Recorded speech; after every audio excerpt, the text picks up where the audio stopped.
जेमसी shalom दोस्रो भाग।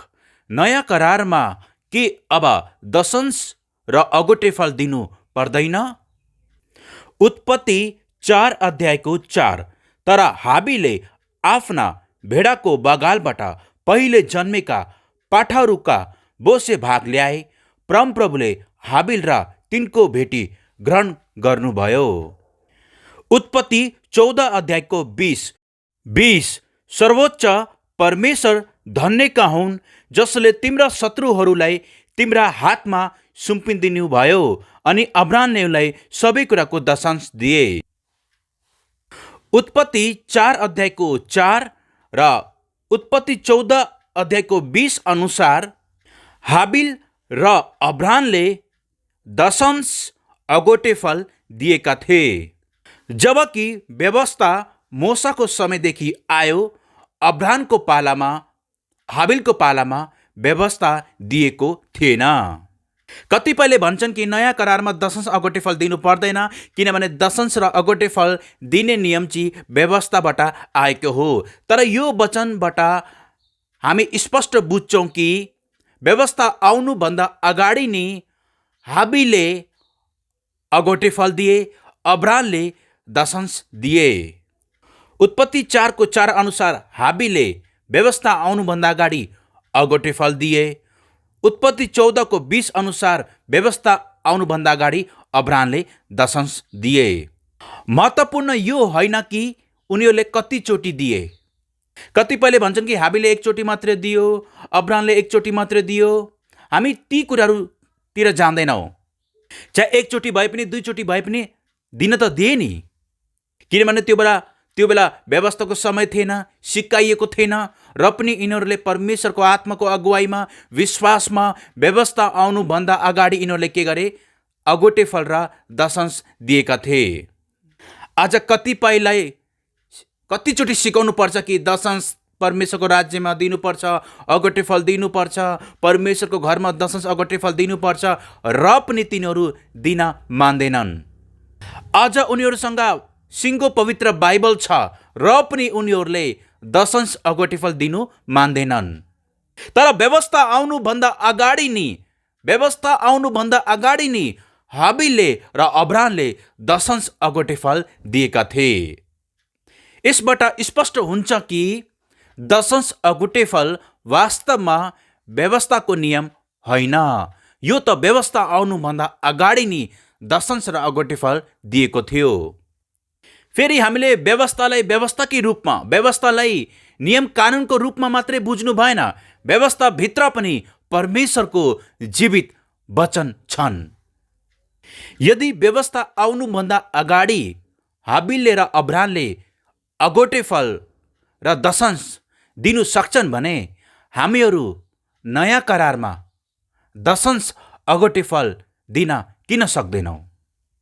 हाबिल र अब्राहमको समयमा व्यवस्था आएन, र पनि उनीहरूले दशंश अगोटे फल दिए। नयाँ करारमा पनि हामी व्यवस्थाको समयमा छैनौँ, हामी अनुग्रहको समयमा छौँ भने हामी किन दशंश अगोटे फल नदिने र परमेश्वरलाई? चाहे व्यवस्थाको समय होस्, चाहे व्यवस्थाभन्दा अगाडि होस्, चाहे व्यवस्थाभन्दा पछाडि होस्, चाहे नयाँ करार होस्, हामीले परमेश्वरको घरानामा दिने कुरामा चुक्नु भएन। हामी लोभी हुनु भएन। हामीले दशंश र अगोटे फल निरन्तर दिनुपर्छ। हामी भन्न त आफूलाई अब्राहमको सन्तान भन्छौँ, हामीले आफूलाई अब्राहमको सन्तान भन्छौँ, तर यी कुराहरू भुलिरहेका हुन्छौँ कि व्यवस्था आउनुभन्दा अगाडि अब्राहम जो विश्वासका पिता थिए, उनले सबै कुराको दशंश दिए। भने आज हामी नयाँ करारमा छौँ, हामी व्यवस्थाको समयमा छैनौँ भने हामी किन परमेश्वर पितालाई दशंश र अगोटे फल दिने कुरामा चुक्छौँ? नयाँ करारमा हाबिल विश्वासद्वारा आज पनि बोलिरहेका छन्, किनभने हाबिल र अब्राहमले हाम्रो माझमा नयाँ करारमा असल उदाहरण छोडेर जानुभएको छ। यसकारण व्यवस्था दशंश र अगोटे फल व्यवस्थाको समयमा मात्रै दिन्थ्यो, यो व्यवस्थाको नियम हो, अब नयाँ करारमा दिनु पर्दैन, हामी भन्छौँ भने हामी लोभी हौँ। हुन त सबै कुरा परमेश्वर पिताको, दिन त हामी केही पनि दिन सक्दैनौँ। तर यो भन्दैमा के अब हामीले आफ्नो मुठी बन्द गर्ने त? हामीले हाबिल र अब्रामद्वारा हामीलाई स्पष्ट भयो कि व्यवस्था आउनुभन्दा अगाडि नै हाबिल र अब्रामले अगोटे फल दशंश दिएका थिए। अब हामी नयाँ करारमा छौँ, हामी पनि व्यवस्थाको समयमा अब छैनौँ। हामी व्यवस्थाको समयमा छैनौँ भने हामीले मजाले दशंश र अगोटे फल दिन सक्छौँ। उत्पत्ति 14 अध्यायको 18देखि 20। अनि सालेमका राजा मल्कीसेदेक रोटी र दाखमत लिएर अब्रामका आए। उनी सर्वोच्च परमेश्वरका पुजारी थिए।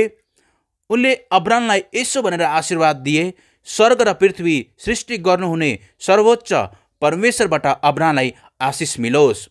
सर्वोच्च परमेश्वर धन्यका हुन्, जसले तिम्रा शत्रुहरूलाई तिम्रा हातमा सुम्पिदिनु भयो। अनि अब्रामले उनलाई सबै कुराको दशंश दिए। व्यवस्था आउनुभन्दा अगाडि अब्रामले कसलाई दशंश दिए भन्दाखेरि मल्कीसेदेक, जो चाहिँ परमेश्वरका पुजारी थिए। व्यवस्था आउनुभन्दा अगाडि अब्रामले कसलाई दशंश दिए? म दोहोऱ्याउँछु, कसलाई दिए? मल्कीसेदेकलाई। मल्कीसेदेक के थिए? परमेश्वरका पुजारी थिए, उनी राजा थिए। सबै कुराको दशंश दिए। यदि पुरानो करार व्यवस्था आउनुभन्दा अगाडि अब्रामले मल्कीसेदेकलाई सबै कुराको दशंश दिए, किनभने मल्कीसेदेक राजा पनि थिए, उनी पुजारी पनि थिए। हिब्रू 7 अध्यायको 17। किनकि उहाँको गवाई यो छ, मल्कीसेदेकको दर्जा बमोजिम तिमी सधैँभरिको निम्ति पुजारी हो। अब नयाँ करारमा मल्कीसेदेकको दर्जा बमोजिम को चाहिँ पुजारी हुनुहुन्छ? प्रभु यीशु ख्रीष्ट। व्यवस्था आउनुभन्दा अगाडि पुरानो करारमा मल्कीसेदेक सर्वोच्च पुजारी थिए, परमेश्वरका पुजारी थिए, उनी राजा थिए।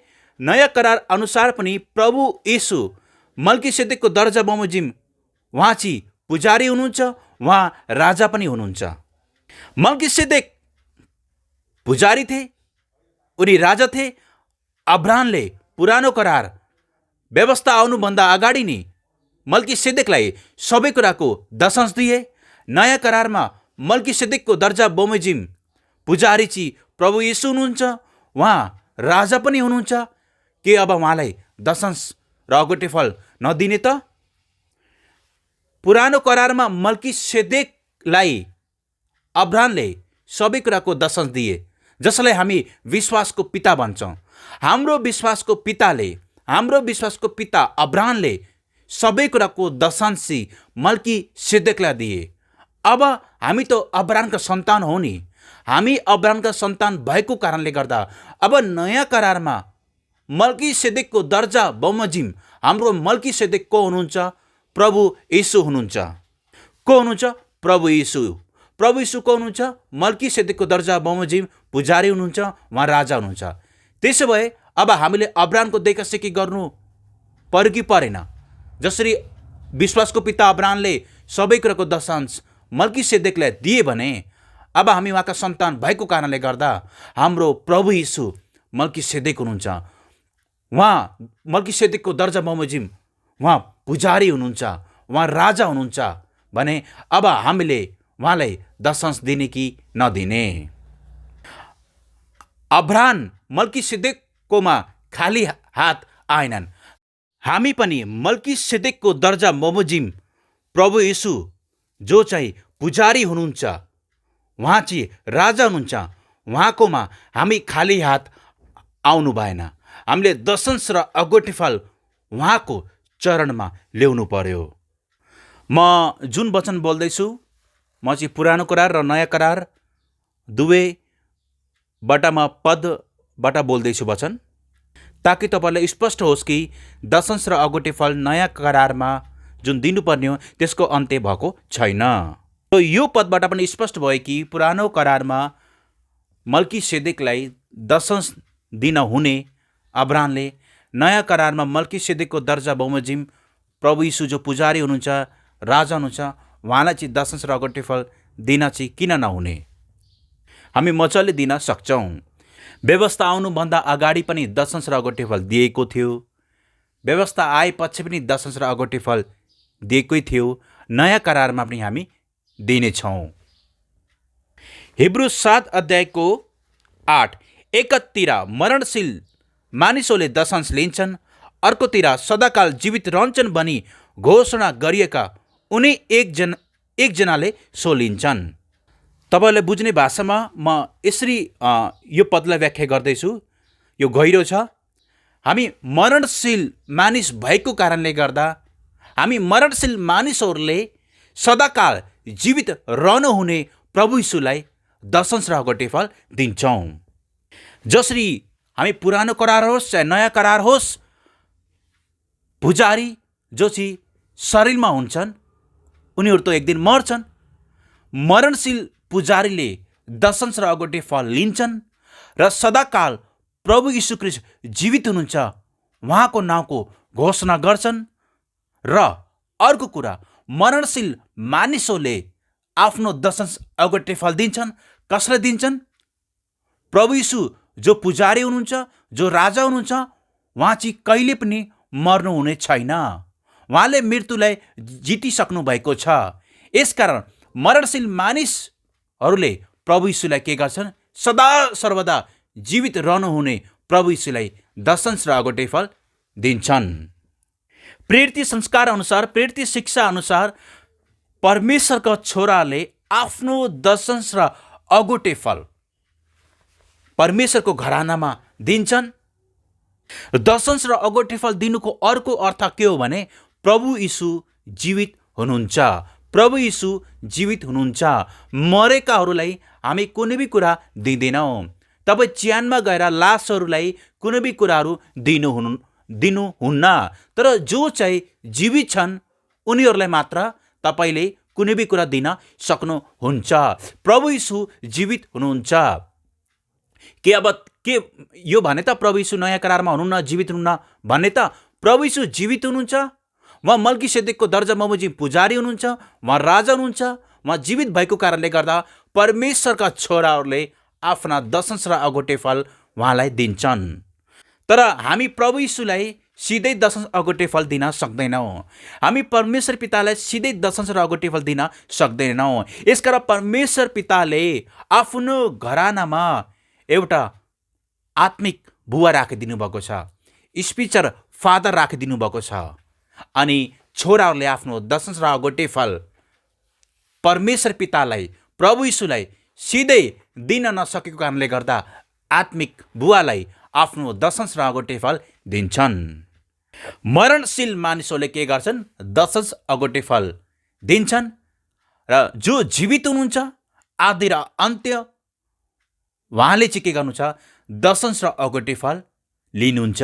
अर्थात् हामी आफ्नो दशंश अगुटे फल प्रभु यीशुलाई दिन्छौँ, जसको लागि प्रभु यीशुले प्रेरित घरानामा आत्मिक बुवा राखिदिनु भएको छ। वास्तवमा छोराहरूले दशंश अगुटे फल चाहिँ परमेश्वर पितालाई नै दिएको हो, प्रभु यीशुलाई नै दिएको हो। तर सिधै दिन नसकेको कारणले गर्दा उनीहरूले आत्मिक बुवालाई दिन्छन्। उत्पत्ति 28 अध्यायको 22, र मैले खामो बनाएको यो ढुङ्गा चाहिँ परमेश्वरको घर हुनेछ र तपाईँले मलाई दिनुभए जति सबैको दशंशमा तपाईँलाई अवश्य चढाउने छु।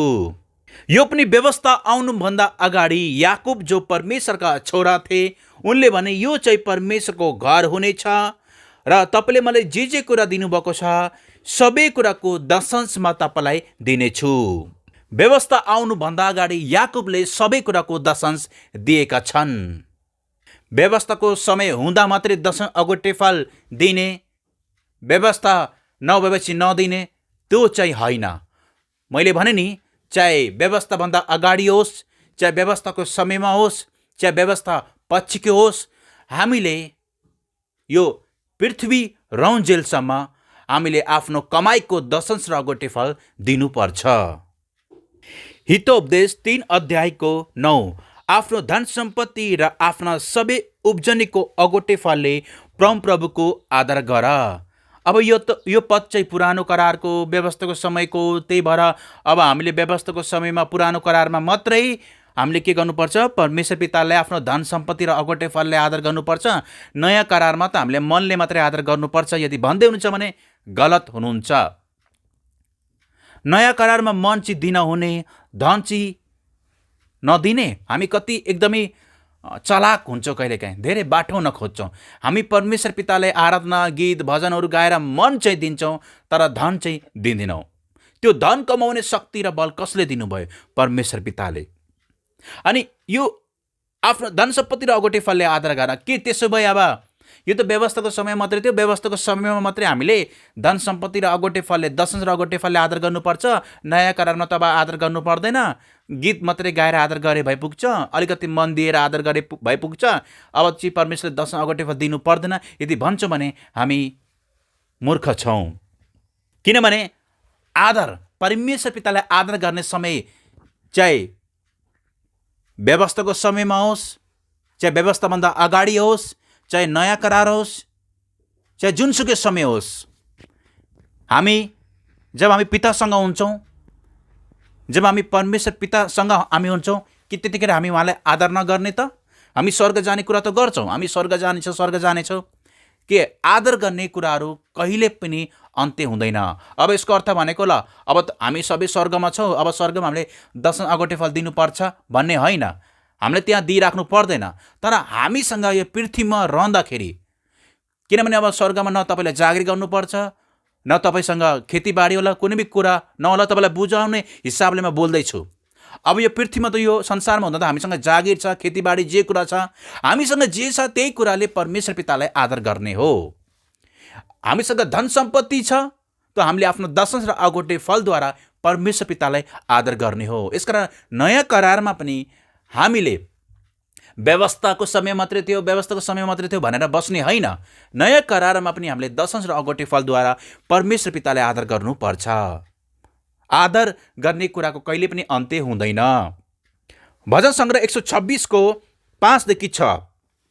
आँसुको साथमा छोड्नेहरूले आनन्दका गीत गाउँदै घट्ने गर्नेछन्, जो रुँदै रुँदै बिउ बोकेर छर्न जान्छन्, त्यो फसलका बिटाहरू बोकेर आनन्दको गीत गाउँदै फर्कने छ। यहाँ चाहिँ बिउ छर्ने विषयमा भनेको छ। बिउ चाहिँ तपाईँको दशंश अगोटे फल, त्योभन्दा बढी जुन कुराहरू दिनुहुन्छ त्यो चाहिँ बिउ हो। अनि यहाँ चाहिँ छर्ने विषयमा भनेको छ। यदि कटनी गर्ने हो भने त छर्नु पर्छ, यदि कटनी गर्ने हो भने त छर्नु पर्छ। अब तपाईँले भन्नुहुन्छ होइन, व्यवस्थाको समय मात्रै हामीले छर्नु पर्छ, पुरानो करारमा मात्रै हामीले छर्नु पर्छ, नयाँ करारमा छर्नु पर्दैन भन्छौँ भने हामीले वचनलाई बुझेका छैनौँ। हामी परमेश्वर पितासँग आर्थिक कुराको आशिष माग्छौँ कि पिता मलाई राम्रो काम दिनुहोस्, मेरो तलब बढोस्, मलाई राम्रो काम दिनुहोस्, मेरो आर्थिक अवस्था राम्रो होस्। हामी प्रार्थना त गर्छौँ, तर दिने कुराहरू हामी दिन मान्दैनौँ। यदि कटनी गर्ने हो भने छर्नु पनि पर्यो, चाहे यो पुरानो करार चाहे नयाँ करार होस्। जसले पनि कटनी गर्न चाहन्छ, होइन हामी व्यवस्थाको समयमा छौँ त्यतिखेर मात्रै कटनी गर्नुपर्छ, नयाँ करारमा पर्दैन भन्छौँ भने त्यसो भए हामीलाई आर्थिक उन्नति चाहिएन, हामीले पैसै चाहिएन। तर हामी पृथ्वीमा रहँदासम्म, चाहे किसान होस् चाहे परमेश्वरको छोराहरू होस्, चाहे किसानहरू होस् चाहे परमेश्वरको छोराहरू होस्, सबैले कटनी गर्नु मनपर्छ। यदि कटनी गर्नु मन पर्छ भने छर्नु पर्यो। त्यो चाहिँ के हो? दशंश र अगोटे फल। चाहे पुरानो करार होस् चाहे नयाँ करार होस्, चाहे व्यवस्थाको समय होस् चाहे अनुग्रहको समय होस्, कटनी गर्नु छ भने छर्नु पर्छ। त्यो चाहिँ दशंश अगोटे फल हो। उत्पत्ति 8:22। पृथ्वी रौन्जेल बिउ छर्ने र फसल काट्ने समय, जाडो र गर्मी, ग्रीष्म र शिशिर र दिन र रातको अन्त हुने छैन। व्यवस्था आउनुभन्दा अगाडि पुरानो करार उत्पत्ति 8:22 के भनेको छ? जबसम्म यो पृथ्वी छ, न दिन रातको अन्त हुन्छ, न ग्रीष्म र शिशिरको अन्त हुन्छ, न जाडो गर्मीको अन्त हुन्छ, न बिउ छर्ने र फसल काट्नेको समयको अन्त हुन्छ। अब तपाईँले भन्नुहुन्छ यो त पुरानो करारको, यो त व्यवस्थाको समयमा हो, नयाँ करारमा त्यस्तो हुँदैन। त्यसो भए अब नयाँ करारमा जाडो गर्मी छैन, नयाँ करारमा दिन र रात छैन, नयाँ करारमा ग्रीष्म र शिशिर छैन, के नयाँ करारमा हामीले अब कटिनी गर्नु पर्दैन? त स्पष्ट छ, सुरुमै भनेको छ पृथ्वी राउन्जेल बिउ छर्ने र फसल काट्नेको अन्त हुने छैन जबसम्म यो पृथ्वी छ। यदि नयाँ करारमा दिन रातको, जाडो गर्मीको, ग्रीष्म र शिशिरको अन्त भएको छैन भने बिउ छर्ने र कटनी गर्नेको पनि अन्त्य भएको छैन। बिउ छर्नुको अर्थ केवल हामीले बिउ छर्नुको धेरै अर्थ छ। यसले वचन छर्ने विषयमा पनि देखाउँछ, यसमा असल र खराब छर्ने विषयमा पनि देखाउँछ। यहाँ चाहिँ किसानले खेती बारीमा छर्ने बिउको विषयमा पनि सिकाउँछ। र यो सीमित छैन, बिउको अर्को अर्थ पनि के हो भने तपाईँलाई मैले दिने दशंश अगुटे फल र भेटी, यो पनि बिउ हो। बिउलाई हामीले जहिले पनि बिउ मात्रै सम्झिनु भएन, सागसब्जीको बिउ मात्रै सम्झिनु भएन, बिउको धेरै धेरै अर्थ छ। अनि बिउको अन्त्य हुने छैन जबसम्म यो पृथ्वी छ। दशंश र अगुटे फलको अन्त्य हुने छैन जबसम्म यो पृथ्वी छ। दोस्रो कोरिन्थी 9:10, छर्नेलाई बिउ र खानालाई भोजन दिनुहुनेले तिमीहरूलाई बिउ दिनुहुनेछ र त्यसमा वृद्धि गराउनुहुनेछ अनि तिमीहरूका धार्मिकताको फसल बढाउनु हुनेछ। नयाँ करारमा पनि हामीले पायौँ छर्नेलाई बिउ र खानेलाई भोजन दिनुहुनेछ भनेछ। छर्नेलाई बिउ, खानालाई भोजन। अब यो पद अनुसार यदि सिधै बुझ्ने हो भने त हामी त किसान हुनु पर्यो, किनभने बिउ त किसानसँग मात्रै हुन्छ। कि त अब हामीसँग खेतीबाडी हुनु पर्यो, अब हामीले के गर्नु पर्यो, सबैलाई जागिर छोडेर खेती किसानी गर्नु पर्यो, यदि सिधै बुझ्ने हो भने त। तर यहाँ दिने विषयमा भनेको छ। तपाईँले यदि दोस्रो कोरिन्थी 9 राम्रोसँग पढ्नुभयो भने त यहाँ चाहिँ दिने विषयमा भनेको छ, दिने विषयमा। अनि यहाँ चाहिँ नयाँ करारको वचनले पनि हामीलाई उत्साह दिनुहुन्छ कि तिमीहरू छर, परमेश्वरले छर्नलाई बिउ पनि दिनुहुन्छ, हामीलाई भोजन पनि दिनुहुन्छ। अब हामीले बुझ्नुपर्ने कुरा के छ, बिउ के को लागि दिन्छ? छर्नको लागि दिन्छ। र बिउ कसरी आउँछ? परमेश्वरले हामीलाई काम जुटाउनुहुन्छ। हामीलाई पैसा आउने माध्यम परमेश्वरले हामीलाई जुटाउनुहुन्छ। र त्यो पैसा जुन परमेश्वरले जुटाउनु भएको छ, जुन कमाई हामीले गर्छौँ, त्यहाँबाट आउने इन्कम, दशंश र अगुटे फल, त्यो चाहिँ बिउ हो। हामी परमेश्वरको घरानामा छर्न चाहिँ भुल्नु भएन। नयाँ करारले पनि छर्ने विषयमा भन्दछ। यो चाहिँ किसानहरूलाई भनेको होइन, यो चाहिँ परमेश्वरको छोराहरूलाई भनेको कि तिमीहरू छर छर छर। अब यो चाहिँ वास्तवमा भन्यो भने दशंश र अगुटे फलभन्दा बढी नै हो। यदि नयाँ करारमा परमेश्वर हामीलाई भोजन दिनुहुन्छ, हामीलाई वस्त्र दिनुहुन्छ, बस्नलाई ठाउँ दिनुहुन्छ भने उहाँले बिउ पनि दिनुहुन्छ। त्यो चाहिँ हो दशंश र अगुटे फल। अनि यो पदबाट पनि स्पष्ट भयो कि नयाँ करारमा दशंश र अगुटे फलको अन्त्य भएको छैन। ठिक छ, कतिपयले भन्छन् कि नयाँ करारमा दशंश र अगुटे फल दिनु पर्दैन। ठिक छ, तपाईँले नदिनुहोस्। त्यसो भए अब कति दिनुहुन्छ परमेश्वरलाई? कति दिनुहुन्छ? तपाईँले भन्नुहुन्छ कि हामी अनुग्रहको समयमा छौँ। अनुग्रहको अर्थ के हो? के गरिब हुनु हो, लोभी हुनु हो? त्यसो भए कति दिनुहुन्छ? पक्कै पनि तपाईँ दशंश र अगुटे फलभन्दा कम त दिनुहुन्न। त हामीले बुझ्नुपर्छ कि नयाँ करारमा दिने विषयमा, दशंश अगुटे फलको विषयमा हामी राम्रोसँग बुझ्दछौँ कि त्यसको अन्त्य भएको छैन। रोमी 8:14,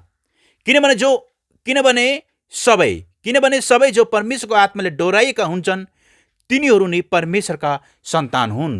यहाँ स्पष्ट छ, जो परमेश्वरको आत्माले डोराइएका हुन्छन् तिनीहरू परमेश्वरका छोराहरू हुन्। यदि हामी परमेश्वरको आत्माले डोराइएका छौँ, परमेश्वरको आत्मा अनुसार हिँड्छौँ भने हामीले चाहिँ भद्रगोल र खिचडी बनाउने काम चाहिँ गर्दैनौँ। हामी परमेश्वरको आत्माले डोराएको भएको कारणले गर्दा, परमेश्वरको आत्मा अनुसार हिँडेको कारणले गर्दा हामी नयाँ करारमा पनि परमेश्वरको आत्माको अगुवाईमा दशंश र अगुटे फल दिन्छौँ। जसरी हाबिल र अब्रामलाई सिकाउने कोही थिएन र पनि उनीहरूले विश्वासद्वारा, व्यवस्था आएको थिएन, उनीहरूले परमेश्वरको आत्माद्वारा आफ्नो अगोटे फल र दशांश दिए। दशांश र अगोटे फल भनेको विश्वासमा दिने कुराहरू हो।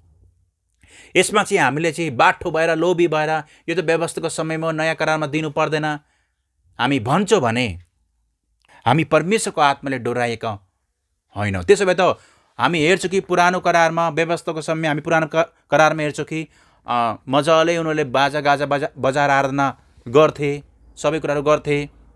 अब नयाँ करारमा त हामी राम्रोसँग बाइबल अध्ययन गर्ने भने खासै बजाउने विषयलाई त्यति फोकस गरेको छैन। होला एउटा दुईवटा पदमा, तर बजाउने विषयलाई चाहिँ फोकस गरेको छैन कि तिम्रो ड्रम सेटको बजाओ, गिटार बजाओ, सारङ्गी बजाओ, यो बजाओ, बजाउने विषयमा फोकस गरेको छैन। के अब हामी नयाँ करारमा होइन, यो त व्यवस्थाको समय मात्रै थियो, व्यवस्थाको समय मात्रै बजाएर आराधना गरिन्थ्यो, बाजागाजा बजाएर, खैजडी बजाएर, हरेक के बजाएर। अब त हामी अनुग्रहको समयमा छौँ, नयाँ करारमा छौँ, अब हामीले बजाउनु पर्दैन, ताली पनि बजाउनु पर्दैन, गीत मात्रै गाएर आराधना गर्ने। हामी त्यो त कहिले भन्दैनौँ, हामीले कहिले पनि यो भन्दैनौँ। नयाँ करारमा झन् हामी धुमधामले ड्रम सेट बजाएर हरेक कुराहरू गरेर परमेश्वरलाई आराधना सङ्गति गरिरहेका हुन्छौँ। तर दिने विषयमा हामी एकदमै बाठो हुन्छौँ। दिने विषयमा चाहिँ हामी के गर्छौँ, पुरानो व्यवस्थाको समय मात्रै थियो, पुरानो करारमा मात्रै थियो, अब नयाँ करारमा दिनु पर्दैन, त्यो चाहिँ फेरि हामी उल्टो गरिरहेका हुन्छौँ। यदि व्यवस्थाको समय बजाएर बाजासाजा बजाएर तपाईँले आराधना गर्नुहुन्थ्यो भने त्यो नयाँ करारमा चाहिँ तपाईँले त्यसको अन्त्य किन गर्नु भएन? नयाँ करारमा त बजाउनु छ नि, तपाईँले झन् कति राम्रो राम्रो खर्च गरेर म्युजिकहरू ल्याउनुहुन्छ। त दिने विषयमा चाहिँ हामी किन पछि? हामी यो पनि भन्नु पऱ्यो नि त, व्यवस्थाको समय मात्रै दशौं अगोटे फल दिन्थ्यो, अब नयाँ करारमा अब नयाँ करारमा हामीले दिनुपर्छ, त्यो चाहिँ हामी कहिले भन्दैनौँ। तर उल्टो बोलिरहेका हुन्छ। नयाँ करारमा चाहिँ अब आवश्यक छैन दशौं अगोटे फल चाहिँ। त्यसो भए म्युजिक पनि आवश्यक भएन, म्युजिक पनि बजाउनु भएन, केही गर्नु भएन। त्यसो त नयाँ करारमा क्वायर ग्रुप थिएन नि त। नयाँ करारमा क्वायर ग्रुप छैन, पास्टर मिटिङ छैन, बाल सङ्गति सन्डे स्कुल छैन, अझै भन्यो भने मण्डली भवनको विषयमा पनि कुरा छैन। तर हामीले गरिरहेका छौँ नि त। यो परमेश्वरको आत्माद्वारा गरिने कुरा हो, परमेश्वरको आत्माद्वारा। यसका दशांश र अगोटे फल पनि परमेश्वरको आत्माद्वारा दिने कुरा हो। यदि हामी परमेश्वरको आत्माअनुसार हिँड्छौँ, वचनअनुसार हिँड्छौँ भने हामीले व्यवस्था यो भनिराख्नु पर्दैन। हामी जुनसुकै समयमा भए पनि हामीले परमेश्वर पितालाई आफ्नो दशौं र अगोटे फलद्वारा आदर गर्छौँ, उहाँलाई दिन्छौँ। किनभने मैले भने नि, वास्तवमा सबै कुरा उहाँकै हो, हामी केही उहाँलाई दिन सक्दैनौँ। तर एउटा आदर गर्ने माध्यम चाहिँ परमेश्वरले हाम्रो लागि बनाइदिनु भएको छ, त्यसको लागि धन्यवाद देऊ। यदि पुरानो करारमा व्यवस्थाको समयमा पनि हामी बाजा गाजा बजाएर आराधना गर्थ्यौँ भने नयाँ करारमा पनि हामी बाजा गाजा बजाएर आराधना गर्छौँ। व्यवस्थाको समयमा पुरानो करारमा पनि यदि हामी दशौं अगोटे फल दिएर परमेश्वर पितालाई आदर गर्थ्यौँ भने नयाँ करारमा पनि हामीले दशांश र अगोटे फल दिएर आदर गर्छौँ। यहाँ चाहिँ दिने विषयमा नि पुरानो करार नयाँ करार भनेर विवाद ल्याउने कुरा गर्नु भएन। चाहे हामी, मैले भने नि, पुरानो करार चाहे नयाँ करार होस्, दशौं अगोटे फल परमेश्वर पितालाई दिनै पर्छ। दोस्रो तिमोथी 3 अध्यायको 16 देखि 17, सम्पूर्ण पवित्र शास्त्र परमेश्वरको प्रेरणाबाट भएको हो र यो सिकाउनलाई, अर्थी दिनलाई, सच्याउनलाई, धार्मिकतामा तालिम दिनलाई लाभदायक हुन्छ, ताकि परमेश्वरको जन हरेक सुकर्ममा पूर्ण रूपले सुसज्जित भई सिद्ध भएको होस्। अब यो वचन राम्रोसँग पढ्नुहोस्। सम्पूर्ण पवित्र शास्त्र भने के हो? बाइबल, अर्थात् उत्पत्तिदेखि प्रकाश, सिङ्गो बाइबल परमेश्वरको आत्माबाट, परमेश्वरको प्रेरणाबाट आएको हो। यहाँ नयाँ करार मात्रै भनेको छैन, सिङ्गो बाइबल, पुरानो करारदेखि नयाँ करार, उत्पत्तिदेखि प्रकाशसम्म परमेश्वरको आत्मा, परमेश्वरको प्रेरणाद्वारा आएको हो। अब यो किन आएको त? हामी कतिचोटि भन्छौँ हामीले पुरानो करार चाहिँदैन, नयाँ करार भए पुग्छ। हामीले पुरानो करारबाट धेरैभन्दा धेरै शिक्षा लिन सक्छौँ। हामी नयाँ करारबाट मात्रै होइन, हामी नयाँ करारबाट मात्रै सिकाउन सक्दैनौँ, हामीले पुरानो करार पनि चाहिन्छ। अझै हामी त अझै होइन भने प्रेरित सेवाकाईमा त नयाँ करारबाट मात्रै सिकाउँदैन, अझै पुरानो करारबाट। अझै त हामी धेरै कुरा त हामी पुरानो करारबाट सिक्छौँ। धेरै कुराहरू त हामी कहाँबाट सिक्छौँ? पुरानो करारबाट। पुरानो करार र नयाँ करार भनेको एउटा हाड र मासु जस्तै हो, हाड मासु जस्तै हो, अलग गर्न सकिँदैन। एउटा बुवा र छोरा जस्तै हो, बुवा र छोरा जस्तै हो। अनि यो सिङ्गो बाइबल चाहिँ परमेश्वरको आत्माको प्रेरणाबाट आएको हो। अब किन आएको त यो पुरानो करार नयाँ करार? सिकाउनलाई, हेर्नुहोस् त, सिकाउनलाई, अर्ती दिनलाई, सच्याउनलाई, धार्मिकतामा तालिम दिनलाई लाभदायक हुन्छ। अब हामीले पुरानो करारबाट पनि नयाँ करारबाट पनि सिक्नु पर्यो। अब यो पुरानो करार मात्रै नयाँ करार होइन भन्नु भएन। दशंश अगोटे फलको विषयमा म बोल्दैछु। दशंश अगोटे फल चाहे पुरानो करारमा भए पनि नयाँ करारमा भए पनि हामीले सिक्नु पर्यो र दिनु पर्यो। यो अर्ती दिनलाई, यस्तो गर है, यस्तो नगर है, सच्याउनलाई। हामी कहिलेकाहीँ गल्ती गरिरहेको हुन्छौँ। दिने विषयमा हामीले जुन तरिकाले दिनुपर्ने दिइरहेका हुँदैन, आफ्नो तरिकाले, मनमानी तरिकाले, आफ्नै तरिकाले दिइरहेका हुन्छ। सच्याउनु पर्यो कि कुन तरिकाले परमेश्वरलाई दिने। धार्मिकतामा तालिम दिन लाभदायक हुन्छ। अनि दिने विषयमा पनि एउटा धार्मिकताबाट आएको कुराहरू हो, किनकि लोभीहरूले दिँदैनन्। तर धार्मिकता एउटा दिने विषयमा हो, किनभने परमेश्वरको राज्यमा दिनु, परमेश्वरको घरानामा दिनु भनेको को? जो चाहिँ धार्मिकतामा छन्, जो परमेश्वरको धार्मिकताले पछ्याएका छन्। धार्मिकतामा तालिम दिनलाई लाभदायक हुन्छ। हामी पुरानो करारदेखि नयाँ करारमा सम्म हामीले तालिम प्राप्त गर्छौँ। विभिन्न कुराको तालिम हुन्छ। धेरै परमेश्वरका सन्तानहरू दिने विषयमा पछि हटेका छन्। उनीहरूले राम्रो तालिम पाएका छैनन्। उनीहरूले राम्रोसँग सिक्न सकिरहेका छैनन्। उनीहरूले त्यहाँबाट अर्ती पाउन सकिरहेका छैनन्। उनीहरूले आफूलाई सुधार्न सकिरहेका छैनन्, ताकि परमेश्वरको जन अर्थात् परमेश्वरको छोराहरू हरेक सुकर्ममा पूर्ण रूपले सुजित भई सिद्ध भएको होस्, परमेश्वरको वचनमा सिद्ध भएको होस्। सुकर्म भनेको असल कामहरू। यहाँ नयाँ करार मात्रै भनेको छैन। त हामीले पुरानो करार चाहे नयाँ करार होस्, हामीलाई सिकाउनलाई, अर्ती दिनलाई, सच्याउनलाई, धार्मिकतामा तालिम दिनलाई लाभदायक हुन्छ। हामीले पुरानो करार नयाँ करार दुवै चाहिन्छ। यसकारण दशंश अगोटे फल जुन छ नि, यो व्यवस्थाको समय मात्रै थियो, अब दिनु पर्दैन, त्यसो नभनौँ। किनभने पुरानो करार चाहे नयाँ करार होस्, दिने कुरामा हामी पछि हट्नु भएन। हामी अनुग्रहको समयमा पनि आफ्नो दशंश र अगोटे फल दिनुपर्छ। मत्ती 23:23, धिक्कार तिमीहरूलाई शास्त्री र फरिसी हो, ढोंगीहरू, किनकि तिमीहरू पुदिना र सुप र जिराको दशम दिन्छौ, तर व्यवस्थाका गहकिला विषयहरू अर्थात् न्याय, दया र विश्वासको अवहेलना गरेका छौ। तिमीहरूले दशम दिने काम गर्नुपर्ने थियो, अनि ती गहकिला विषयहरूको अवहेलना नगर्नु पर्ने थियो। यहाँ प्रभु यीशुले, सदुकी फरिसीले दशम दिए, अगोटे फल दिए, यसकारण धिक्कार भन्नुभएको होइन। यिनीहरूमा चाहिँ के गल्ती थियो? किनभने यिनीहरूले के गर्थे? जुन गहकिला विषयहरू थिए, वचनका गहकिला विषयहरू थियो, न्याय, दया, विश्वासको कुरालाई अवहेलना गरेका थिए। तर हामी मेन कुरातिर जाउँ। यहाँ चाहिँ प्रभु यीशुले के भन्दै हुनुहुन्छ? तिमीहरूले दशम दिने काम गर्नु पर्थ्यो। त यहाँ प्रभु यीशुले आफै भन्दै हुनुहुन्छ सदुकी फरिसीलाई कि तिमीहरूले दशम दिनु पर्ने काम थियो, त्यो गर्नु पर्थ्यो। अनि यो चाहिँ हाम्रो लागि पनि हो। प्रभु यीशुले यो भन्नु भएन कि तिमीहरूले अब दशम नदेऊ। यीशुले मत्ती 23:23 स्पष्ट भन्दै हुनुहुन्छ कि तिमीहरूले दशम दिने काम गर्नुपर्ने थियो। स्पष्ट छ है, तिमीहरूले दशम दिनुपर्ने काम गर्नुपर्ने थियो। प्रभु यीशुले नगर भन्नुभएको छैन।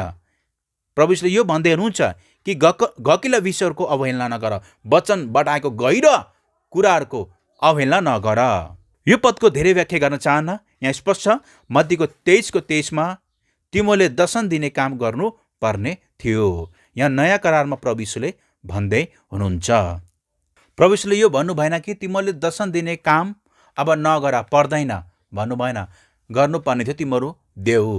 आज हामीहरूले पनि नयाँ करारमा दशंश र अगोटे फल दिने जुन हाम्रो कर्तव्य छ, जुन हाम्रो भूमिका छ, त्यो चाहिँ हामीले निरन्तर गरिराख्नु पर्यो, निरन्तर दिइराख्नु पर्यो।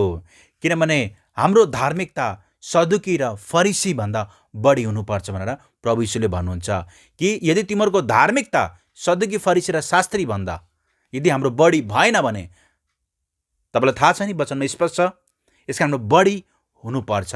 अर्थात् उनीहरूले दशम दिन्थे भने, अगुटे फल दिन्थे भने, अब हामी नयाँ करारमा छौँ, हामी दिन्छौँ, त्योभन्दा बढी दिनुपर्छ भनेर प्रभु यीशुको वचनले स्पष्ट भन्दछ।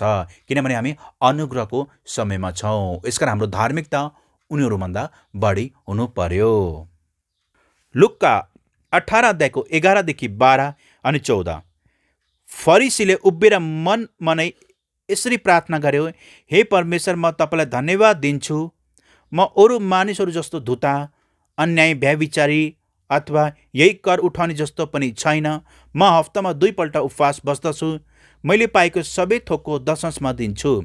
म तिमीहरूलाई भन्दछु, यो मानिस चाहिँ अर्काभन्दा धर्मी ठहरेर आफ्नो घरतिर लाग्यो, किनकि हरेक जसले आफूलाई उच्च पार्छ त्यो होच्याइनेछ, तर जसले आफूलाई होच्याउँछ त्यो उच्च पार्नेछ। अब जुन यो फरिसी थियो, यो फरिसीले हप्तामा 2 चोटि ऊ फास्टिङ बस्थ्यो, उपवास पनि बस्थ्यो र सबै कुराको दशम दिन्थ्यो भने प्रभु यीशुले यो कारणले गर्दा प्रभु यीशुले उसले चाहिँ के अरे यहाँ भनेको छ नि, यो व्यक्तिले फास्टिङ बस्छ, दशम दिन्छ, अब प्रभुले यो व्यक्तिको प्रशंसा गर्नु भएन, त्यो होइन। यो व्यक्तिले फास्टिङ बस्यो, दशम दियो, त्यो प्रब्लम होइन, त्यो समस्या होइन। समस्या यो व्यक्तिको के थियो भने उसले चाहिँ अरूहरूलाई चाहिँ आफूलाई चाहिँ उचाल्ने, म जस्तो धार्मिक कोही छैन, म जस्तो आत्मिक कोही छैन, आफूले मात्रै उचाल्ने, अरूलाई चाहिँ होच्याउने, यो चाहिँ समस्या थियो। अब मेन पोइन्टतिर जाउँ।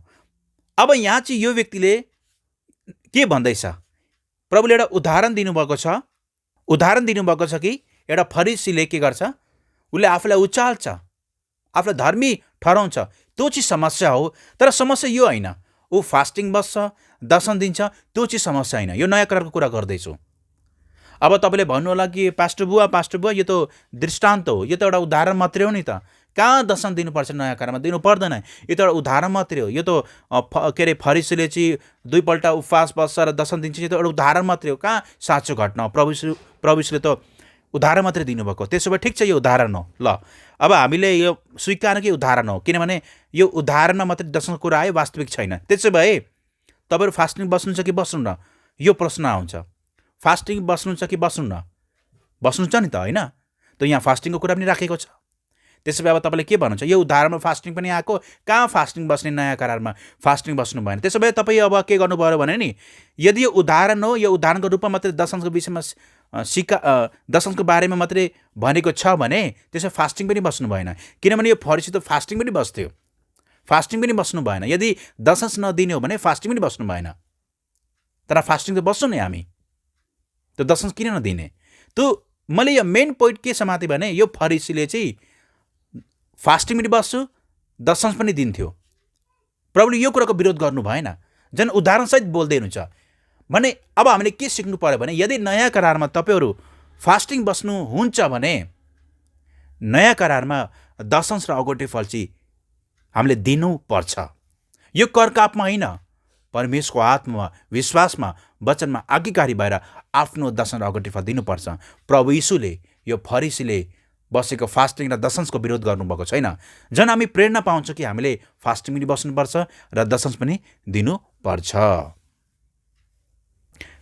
प्रेरित 4 अध्यायको 36देखि 37। अब साइप्रस देशको लेवी कुलका योसेफ, जसलाई प्रेरितहरूले बार्नबास भनी नाउँ राखेका थिए, जसको अर्थ उत्साहको पुत्र हो, उनले आफ्नो जमिन बेचे र त्यो रकम ल्याएर प्रेरितहरूका चरणमा राखिदिए।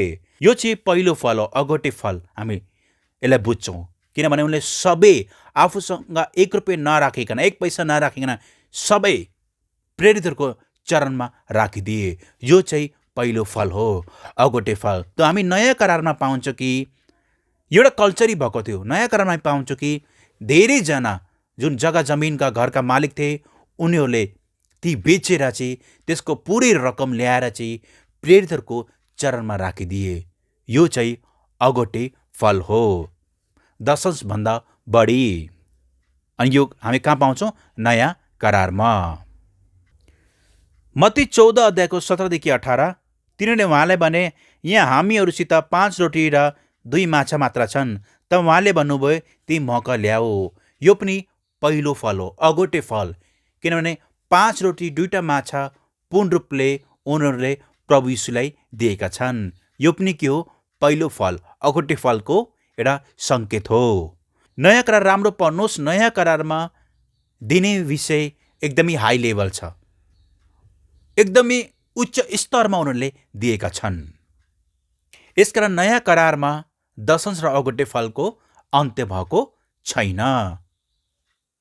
कतिपयले भन्छन् कि परमेश्वरले हाम्रो रुपैयाँ पैसा चाहिँदैन, यसकारण हामीले दशंश अगुटे फल दिनु पर्दैन।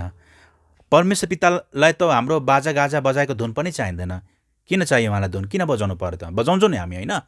हामीले गीत गाएको पनि चाहिएन, किनभने गीत गाउनेहरू स्वर्गदूत छन्, हामीभन्दा राम्रो राम्रो गीतहरू गाउँछन्। किन चाहियो त? र पनि हामी गर्छौँ। त्यो दशंश अगुटे फल किन नदिने? मर्कुस 12 अध्यायको 43देखि 44। आफ्ना चेलाहरूलाई आफू कहाँ बोलाएर उहाँले तिनीहरूलाई भन्नुभयो, साँच्चै म तिमीलाई भन्दछु, भेटी पात्रमा चढाउनेहरूमध्ये यस गरिब विधवाले सबभन्दा बढी चढाए, किनकि सबैले आफ्नो आफ्नो प्रशस्तबाट चढाए, तर यस स्त्रीले चाहिँ आफ्नो दरिद्रताबाट आफ्नो सारा जीविका नै अर्पण गरी। यो पनि अगुटे फल हो, किनभने सारा जीविका नै अर्पण गरी। हेर्नुहोस् त, नयाँ करारमा तपाईँले हेर्नुहोस् परमेश्वरको छोराहरूले कुन तरिकाले दिएका छन्। दशंश र अगुटे फलभन्दा बढी दिएका छन्। यो विधवा स्त्री जो परमेश्वरको छोरा थियो, उनले चाहिँ आफ्नो सारा जीविका नै अर्पण गर्यो। अब कसले आएर भन्न सक्छ कि अब हामीले चाहिँ दिनु पर्दैन? हामी दिन्छौँ, त्योभन्दा बढी दिन्छौँ। सारा जीविका नै, यो कुनै सानोतिनो कुरा होइन, यो एकदमै सारा जीविका नै। अहिलेसम्म हामीले सारा जीविका अर्पण गरेर परमेश्वर दिएका छैनौँ, तर उनले चाहिँ सारा जीविका नै अर्पण गरेर दियो। त्यो नयाँ करारमा हामी मजाले दशंश र अगुटे फल दिन सक्छौँ। हामी अनुग्रहको समयमा छौँ। यूहन्ना 12 अध्यायको 3देखि 5। तब मरियमले आधा लिटर जति किम्ती जटामसीको सुगन्धित अत्तर ल्याएर यीशुका पाउमा मलिन्, अनि उहाँको पाउ आफ्ना केसले पुछिन् र अत्तरको बास्नाले घर भरियो। तर उहाँका चेलाहरूमध्ये एकजना अर्थात् उहाँले पक्राउन खोज्ने यहूदा इस्करियोतले भन्यो, यो अत्तर 300 चाँदीका सिक्कामा बेचेर त्यो रकम गरिबहरूलाई दिए हुँदैन थियो? यो जटामसी तेलको जुन जटामसीको सुगन्धित तेल थियो, त्यसको मूल्य चाहिँ 300 चाँदीको सिक्का। यो एकदमै ठुलो रकम हो। मैले पहिलो भागमा भनिसकेँ, यहूदा इस्करियोतले प्रभु यीशुलाई 30 चाँदीको सिक्कामा धोका दियो। 30 चाँदीको सिक्कामा धोका दिएको छ। त्यो 30 चाँदीको सिक्का पनि ठुलै रकम हो, किनभने उसले आफ्नो लागि जग्गा किनेको छ। पछि त्यही जग्गा त्यसको लागि के भयो? श्रापित भयो। अब तपाईँ आफै विचार गर्नुहोस् त, 30 चाँदीको सिक्काको लागि उसले प्रभु यीशुलाई धोका दियो। यहाँ त मरियमले 300 चाँदीको सिक्काको मूल्य पर्ने जटामसीको तेल लिएर आएको छिन्। यो चाहिँ कुनै सानोतिनो भेटी होइन, यो चाहिँ एकदम उच्च स्तरको भेटी हो। यो एउटा दशंश भन्दा बढी हो। यो एउटा अगुटे फल जस्तै हो। उनले चाहेको भए यो रकम राखेर उनले आफ्नो मजाले जिन्दगी बिताउन सक्थे होला। उसले कुनै कुरामा लगानी गर्न सक्थे होला, कुनै व्यापार गर्न सक्थे होला, आफ्नो लागि जग्गा जमिन किन्न सक्थे होला। तर उसले दशंशभन्दा बढी अगुटे फलको स्तरमा उनले त्यो भेटी प्रभु यीशुकोमा लिएर आइन्। किनभने यदि पुरानो करारमा मल्कीसेदेकलाई अब्रामले दशंश दिए भने, नयाँ करारमा परमेश्वरको छोराहरूले मल्कीसेदेकको दर्जा बमोजिम प्रभु यीशुलाई दशंश र अगुटे फल दिनेछन्। हामीले सुरुकै पदमा हेर्यौँ कि व्यवस्था आउनुभन्दा अगाडि दशंश र अगुटे फल हाबिलले, अब्रामले, याकुबले व्यवस्था आउनुभन्दा अगाडि नै दशंश र अगुटे फल दिएका छन्। यसैले दिने विषय दशंश अगुटे फल नयाँ करारमा अन्त्य भएको छैन। हामी नयाँ करारको समयमा, अनुग्रहको समयमा अझै बढ्ता गरेर आफ्नो दशंश र अगुटे फल दिन्छौँ। आजको वचन यी राख्न चाहन्छु। परमेश्वरले तपाईँलाई आशिष र अनुग्रह गर्नुभएको होस्। जय मसीह, शालोम।